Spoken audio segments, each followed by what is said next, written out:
ẹ kú dédé àkókò yìí gbogbo ẹ̀yin olólùfẹ́ ìkànnì Jígí Alára, ìkànnì 24 tó fi ìkàlẹ̀ sí ìlú Ìbàdàn ìpínlẹ̀ Ọ̀yọ́, ilé tí a ti ń sọ ọ̀rọ̀ bí àkọ́lé ìtàn tó jẹ́ wípé pẹ̀lú ìmísí Odùduwà ní gbogbo ọ̀rọ̀ tó ń jáde láti ẹnu wa.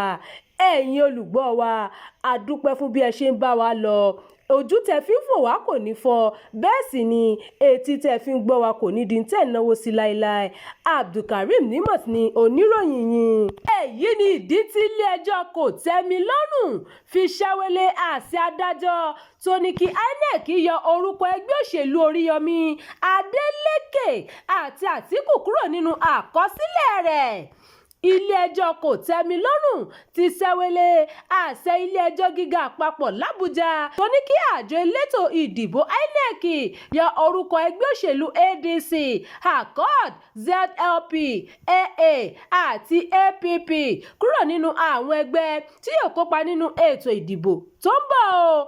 Ìgbìmọ̀ adájọ́ ẹlẹ́ni mẹ́ta tí adájọ́ AB Muhammad darí bu ẹnu àtẹ́ lù bí adájọ́ Peter Lifu ilé-ẹjọ́ gíga àpapọ̀ l'Àbújá ṣe dájọ́ tako àṣẹ ilé-ẹjọ́ tó jáde lọ́jọ́ 22 oṣù karùn-ún tó kọjá, èyí tó sọ pé kò gbọ́dọ̀ gbé ìgbésẹ̀ lórí ẹjọ́ tó wà níwájú rẹ̀.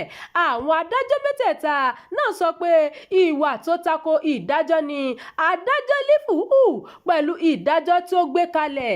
Ìgbìmọ̀ olùdájọ́ náà ní nǹkan tí adájọ́ Lifu ṣe tako ìlànà ètò ìdájọ́ àti ìwé òfin orílẹ̀-èdè Nàìjíríà ti ọdún 1999.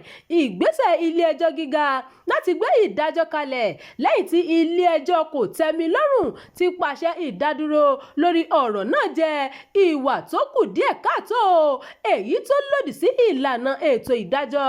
Kódà ilé-ẹjọ́ tó ga jùlọ ní Nàìjíríà ti sọ pé irú adájọ́ tó bá hùwà báyìí kò yẹ láti máa ṣiṣẹ́ adájọ́ torí ìwà jàgídíjàgan ni eléyìí túmọ̀ sí nínú ètò ìdájọ́.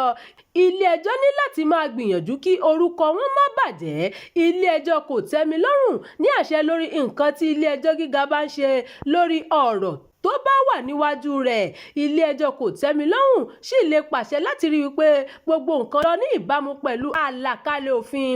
Ìdí nìyí tí ilé-ẹjọ́ yìí fi ṣẹ́wélé àṣẹ ilé-ẹjọ́ gíga àpapọ̀ tó ní kí àjọ INEC yọ orúkọ ẹgbẹ́ òṣèlú 5 kúrò nínú àkọsílẹ̀ wọn.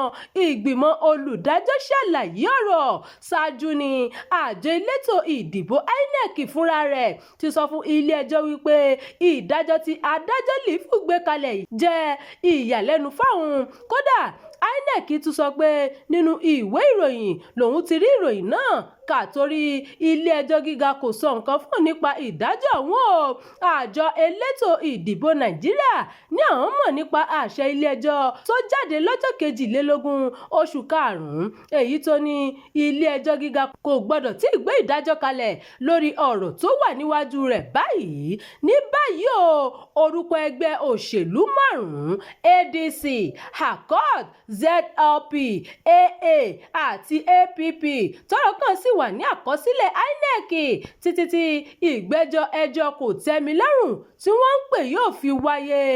Ẹgbẹ́ òṣèlú ADC àti ACORD ti bu ẹnu àtẹ́ lu ìdájọ́ ilé-ẹjọ́ gíga kan nílùú Àbújá tó ní kí àjọ elétò ìdìbò INEC fa orúkọ àwọn ẹgbẹ́ òṣèlú náà yọ nínú àkọsílẹ̀ rẹ̀ nítorí wọn kò bá òfin mu.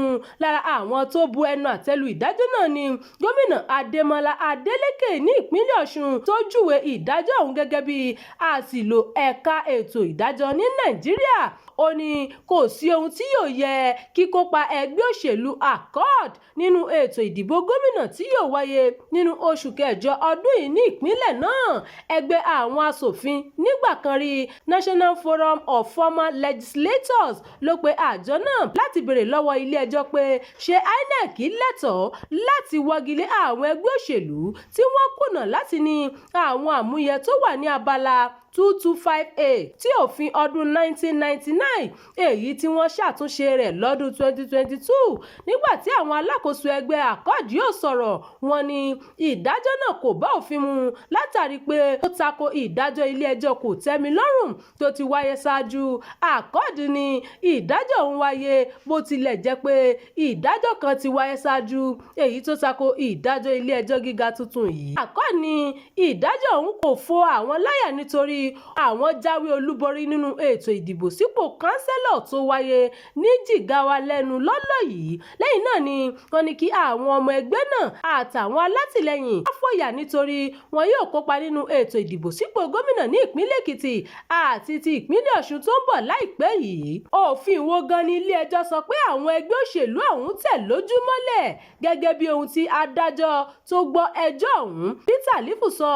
Àwọn ẹgbẹ́ òṣèlú náà kọlu abala 225A ti òfin ọdún 1999 èyí tí wọ́n tún ṣe àtúnṣe rẹ̀. Ìròyìn fún ti àkókò yìí kò ní jù báyìí lọ. Ẹ má gbàgbé láti tẹ̀lé ìkànnì yìí.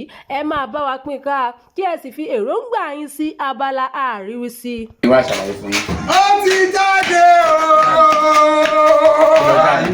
bàtà bàbá mi ni. Bàtà bàbá ẹ̀. A retí láti ìjọ ẹ̀. Ṣé ti pín ogún bàbá yín? Ọ̀rọ̀ pé wọ́n pín ogún bàbá mi kọ́ àní bàtà bàbá mi tó fẹ́ ṣò ní Jígí Alára TV.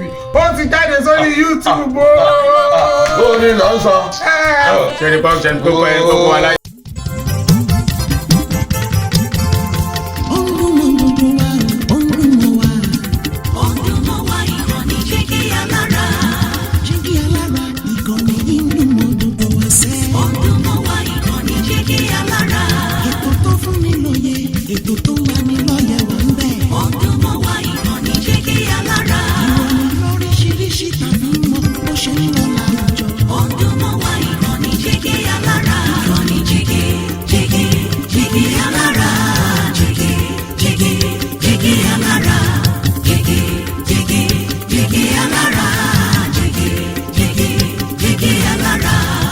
Ìkànnì Jígí Alára 24 bàbá gbogbo.